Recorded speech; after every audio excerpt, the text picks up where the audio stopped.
수학 김인준입니다. 일단 저희 학원은 개별 맞춤 학원이라서 개별 맞춤이 왜 필요한지에 대해서 잠깐만 언급을 하고, 그 다음에 수업 방식이 다른 학원과 어떤 차이가 있는지 그 부분에 주력해서 좀 문제에 대해서 시범 강의를 할 생각입니다. 일단 개별 맞춤이라는 것은 아시다시피 학생들이 2명만 있어도 레벨의 차이가 생겨서 뭐 단과식 수업을 할 때 어떤 부분은 나는 이해했는데 누구는 어떤 거 이해 못하고, 그런 부분 때문에 수학은 솔직히 얘기하면 대형 강의가 그렇게 많지는 않죠, 다른 과목에 비해서. 그래서 자, 개별 맞춤이라는 게 어떤 도움이 되는 거냐면, 문제는 하나지만 풀이가 여러 개가 있는 거예요. 근데 내가 원하는 풀이는 뭘까? 그런 거에 최적화된 풀이를 소개시켜 줄 수 있다라는 거죠. 그래서 자, 궁극적으로는 가장 빠르고 편한 풀이를 하는 게 목적이겠지만, 누구나 다 공부를 꾸준히 다 한 건 아니기 때문에 이전 과정에 관련된 내용이 너무 많이 연관되어 있다면 그 빠른 풀이를 도대체 이해는 할 수 없겠죠. 그래서 이제 뭐 가급적 이전 과정을 먼저 설명을 하고 그 풀이를 이해하는 게 좋겠지만, 시간이 또 바로 내일 중간고사고 기말고사고 수능인데 시간이 허락해 주지 않기 때문에 이 학생에게 맞는 가장 적합한 풀이는 뭘까? 전 항상 그게 고민인 것 같습니다.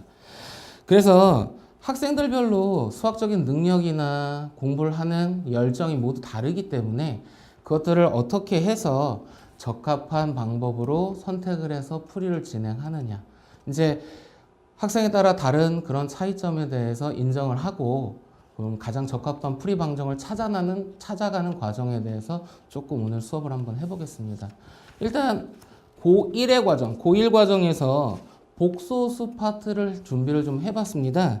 그래서 복소수 파트가 어떻게 보면 가장 배울 게 없는 단원이기도 해요. 왜냐면 계산하면 다 되니까. 근데 공부를 잘하는 학생일수록, 문제를 잘 푸는 학생일수록 복소수 과정에서 조금 남다른 풀이들이 생깁니다. 그래서 어떻게 풀어야 남다른 풀이가 되고 좀 편해지는지에 대해서 좀 소개를 해 보겠습니다. 네. 그래서 첫 번째 1번 문제를 담아놨는데요.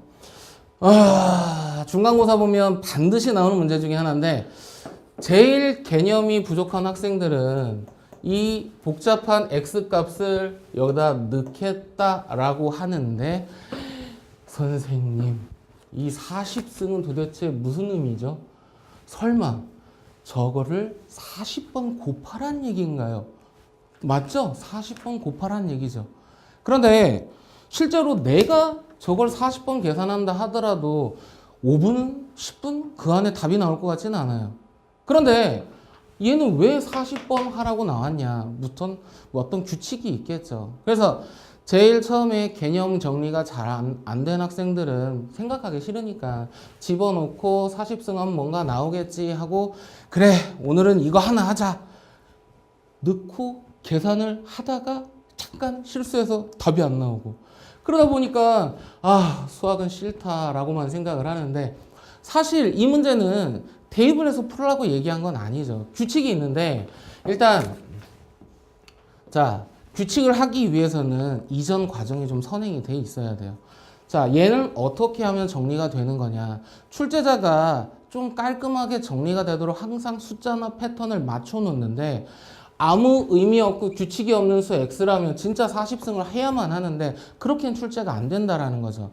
한 문제당 최대 5분을 넘지 않도록 출제가 되기 때문에 얘는 분명히 어떤 규칙이 있겠다. 근데 규칙을 찾는 첫 번째 방법은 열심히 곱해서 찾아내는 방법도 있지만, 일반적으로 복소수나 무리수 같은 경우는 자, 지저분한 놈 하나, 특히 이렇게 복소수 같은 놈을 한쪽에다 남기고 나머지를 다 넘겨서 제곱하면 깔끔하게 식이 하나 나옵니다. 그렇게 한번 해볼게요.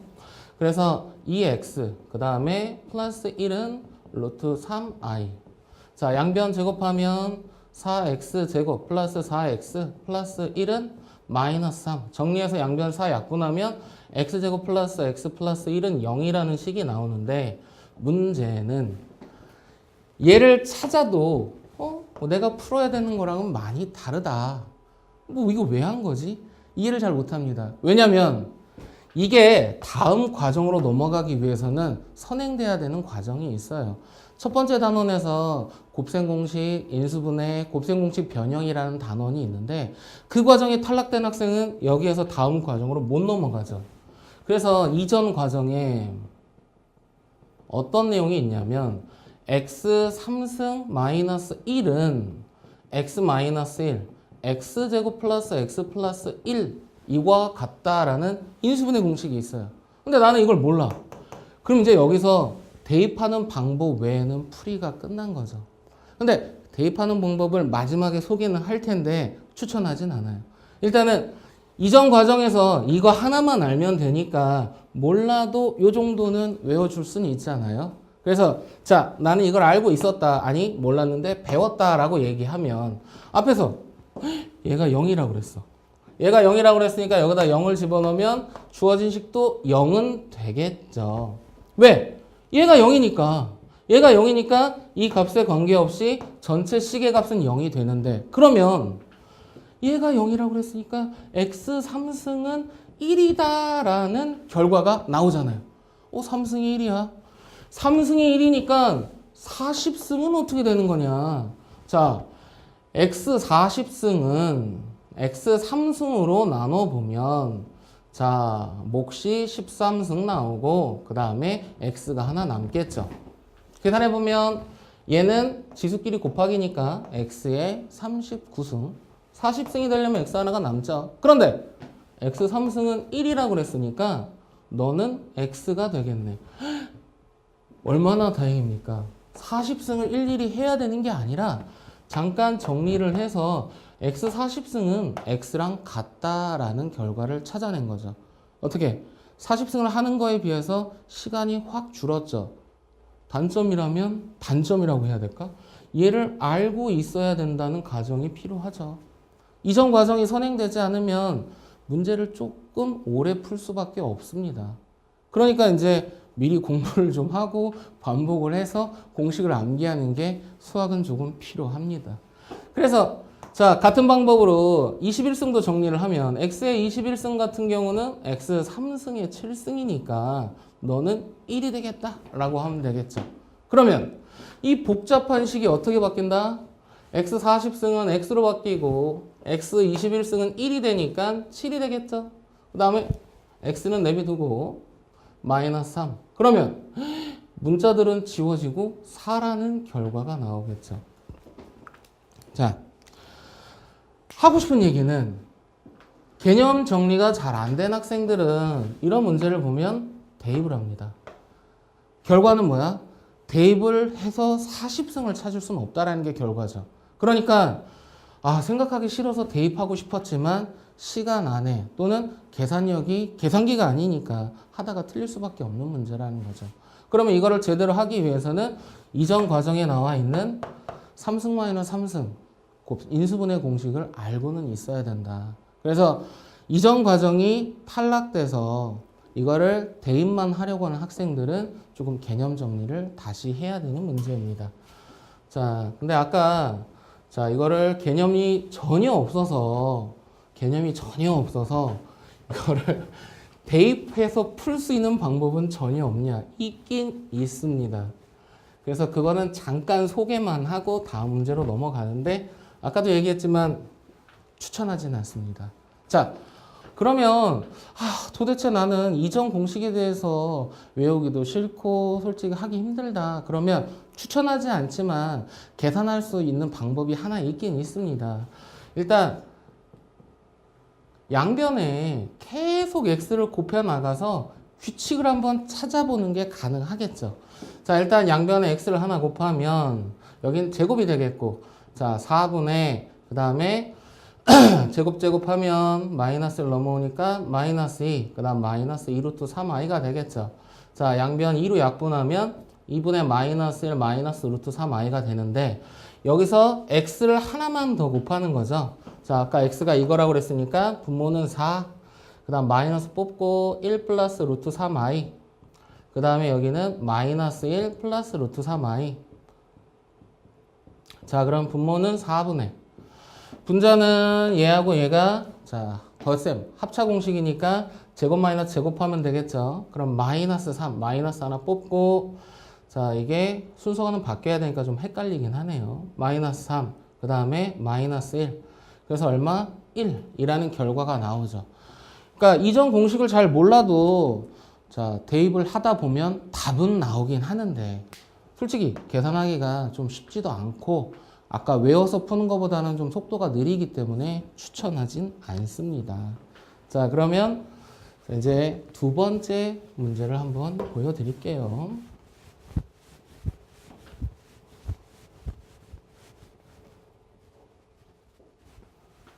자, 두 번째 영상 봅시다. 자, 이번에도 복잡한 문제가 나왔는데 그래도 아까는 루트가 하나여서 그냥 저냥 할 만했는데 이번엔 루트 안에 복소수가 두 개가 나왔어요. x라는 값과 y라는 값. 그 다음에 대입해야 되는 식도 쉽지 않은 분수식입니다. 그러면 학생들이 이거를 과연 대입을 해서 풀어야 되는 건가? 물론 대입해서 답은 나오죠. 근데 목표가 있다라는 거예요. 자, 그래서 제일 먼저 이제 이거는 문제 풀이가 많이 안 된 학생들은 이게 무슨 문제인지 잘 모르는데 가만히 보면 숫자는 다 똑같은데 부호만 다르죠. 이거는 다 정리하고 나면 켤레수 관계로 나올 수밖에 없는 수들이에요. 그래서 일단 얘네들은 자, 켤레수는 어떻게 정리하냐면 켤레수는 이게 포인트예요. 포인트. 켤레수가 나오면 무조건 계산하는 게 아니라 어떻게든 간에 덧셈과 곱셈으로 바꾸면 식의 값이 깔끔해진다는 거죠.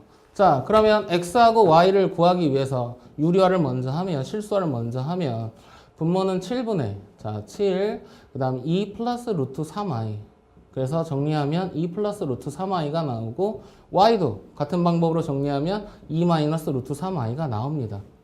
자, 이제 정리했으니까 넣자. 그게 아니라 이거를 더하기로 바꿔보고 곱하기로 바꿔보자라는 거죠. 이게 켤레수 관계로 나왔을 때 문제 푸는 포인트라는 거죠. 이 포인트를 모르면 대입해서 풀 수밖에 없는데 그러면 아까 얘기했지만 계산해서 실수하거나 오래 걸릴 수밖에 없다는 겁니다. 그래서 두 수를 더하면 얼마? 4. 두 수를 곱하면 얼마? 7 나오게 됩니다. 자, 그러면 이 합과 곱을 어떻게 풀어야 되는가? 아니, 문제는 합도 없고 곱도 없는데 합과 곱을 찾아서 어떻게 하란 말이냐?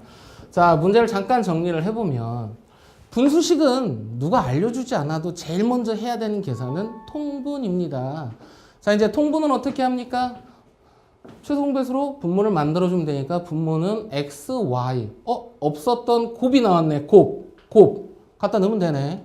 그런 다음에 분자가 문제인데 분자는 통분하면 x 3승 플러스 y 3승이 나오는데 x 3승 플러스 y 3승은 또 내가 어떻게 찾아? 역시나 이전 과정에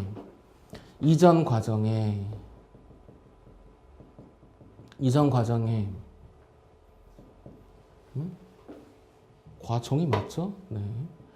뭐가 있냐면 x 3승 더하기 y 3승이라는 곱셈 공식 변형이 있습니다. 그래서 x 플러스 y의 3승 마이너스 3xy 그 다음에 x 플러스 y. 자, 곱셈 공식 변형도 목적이 뭐냐면 주어진 수를 합과 곱의 값으로 바꾸는 게 곱셈 공식 변형입니다. 그래서 앞에 있는 변형 단원과 이 문제가 어떻게 보면 연결되는 하나의 흐름이라는 거죠. 그래서 자, 합에다 얼마? 4를 넣고 곱에다 7을 집어넣으면 주어진 x 3승 더하기 y 3승이란 값이 구해지겠죠. 자, 여기다 4 집어넣으면 64 마이너스 21 곱하기 4. 그러면 계산하면 얼마 나오겠죠?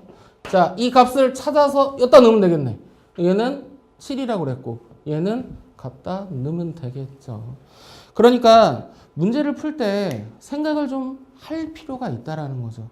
아무 생각 없이 이거 어떻게 풀지? 그냥 대입할까? 그럼 문제 못 풀겠죠. 그렇게 해서 출제되는 문제는 극히 일부라는 거죠. 앞장 한 두세 문제. 어려운 문제를 풀려면 잠깐 생각은 해야 돼요. 이 문제 어떻게 풀까? 찾아내는 단서. 켤레수. 그럼 배운 게 있어요. 켤레수인데 배운 게 있어야 문제를 풀 거 아니에요. 켤레수 뭐 하라고 했지? 켤레수라는 이름이 중요한 게 아니라 켤레수가 나오면 어떻게 하라고 그랬지? 포인트. 합과 곱을 찾아서 주어진 문제를 합과 곱으로 변형시켜서 문제를 풀면 생각보다 편해집니다. 자, 그 다음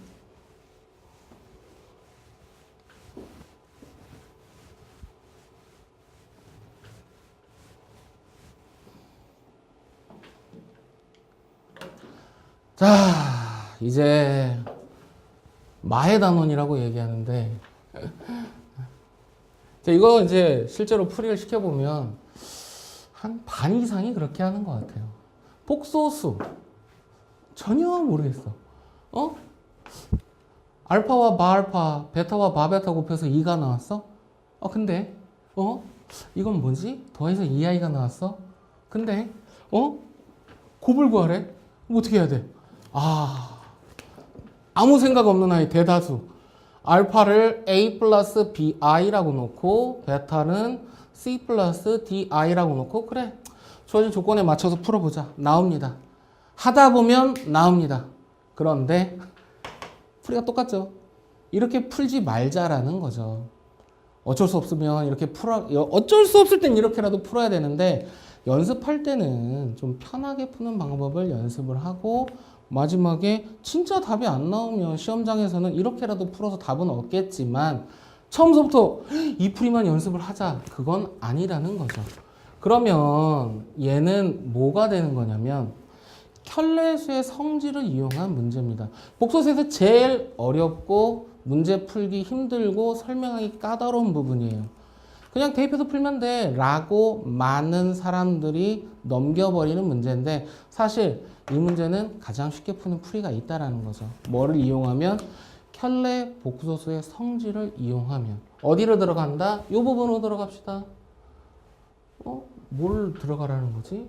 알파 플러스 베타가 2i인데 뭐 여기 양변에 켤레수 말을 한번 취해봅시다. 그러면 알파 플러스 베타가 2i인데 양변에 켤레수를 구하면 바알파 더하기 바베타는 마이너스 2i가 됩니다. 여기까지는 할 수 있을 것 같아. 왜? 2i의 켤레수는 마이너스 2i라는 건 뭐 어렵지 않게 생각할 수는 있잖아요. 근데 그 다음에 문제는 뭐냐면 일단 얘를 생각해내야 되는 이유는 몰랐다. 이걸 왜 생각해야 돼? 그냥 풀면 되지? 아니라는 거죠. 켤레 복소수의 성질을 이용해서 문제를 풀어야 훨씬 깔끔하고 편하게 풀이가 되는 거죠. 이걸 안 쓰면 이렇게 구체적으로 잡고 들어가야 되는데 계산하다가 틀릴 수도 있고 답도 잘 안 나옵니다. 자, 어쩌라는 거야? 여기 나와 있잖아. 아직 안 쓴 거. 그러면 여기서 알파 마알파가 2다. 그럼 바꾸면 바알파는 알파분의 2가 되고 자, 베타 마베타는 2다. 그럼 바베타는 베타분의 2가 되겠죠. 역시 찾았는데 어쩌라고. 아유, 넣고 싶지 않나? 넣어보세요. 그러면 이제 알파분의 2 더하기 베타분의 2는 마이너스 2i. 자, 근데 아까 뭐 하자고 그랬죠? 분수식이 나와서 더 이상 풀이가 안 되면 통분 한번 해보세요. 통분 해봅시다. 알파 베타분의 2 뽑고 알파 플러스 베타가 마이너스 2i. 그런데 맨 처음에 알파 베타가 2i라고 그랬죠. 여기다 2i를 넣어보자. 여기다 2i를 넣으면 얘는 뭐가 돼? 알파 베타는 4i가 되죠. 호호. 그러면 너 일로 넘어가고 너 일로 넘어가면 알파 베타가 얼마면 돼? 그래서 알파 베타는 마이너스 2면 되는구나. 그래서 생각보다는 어렵지 않게 풀 수 있는데 이게 가장 설명하기 난해한 부분이에요. 왜냐면 보통은 이렇게 정보가 별로 없을 때 그냥 놓고 풀자 이렇게만 들어가는 거지 개념 설명을 조금 더 자세히 들어가고 이런 문제에 대해서 특화된 이런 설명을 듣지 않으면 이건 대다수 학생들이 A 플러스 BI라고 놓고 문제를 풀다가 시간만 소비하고 문제풀이가 끝나게 되겠죠. 자, 수학은 특히나 고등수학은 중학교 거랑 좀 다른 게 뭐가 있냐면 연습을 혼자 해서 이걸 스스로 깨닫는 게 좀 힘든 경우가 좀 많이 있어요. 왜? 경쟁이 너무 치열하니까. 그래서 이런 포인트 같은 경우를 딱딱딱 짚어줘야 되는데 그 어떤 교재도 짚어준 교재는 없다라는 거죠. 근데 본인이 문제집을 3권, 4권, 5권 풀다 보면 스스로 깨우칠 수도 있지만 그러기에는 시간이 허락하지는 않는다라는 거죠. 그래서 이런 포인트에 관련된 얘기들은 꼭 한 번씩은 들어볼 필요가 있다라는 거죠. 물론 더킹 수학에 와서 들으면 참 좋겠지만 네, 그렇습니다. 그래서 일단 고1 수업 내용 강의는 여기까지 하겠습니다. 네, 감사합니다.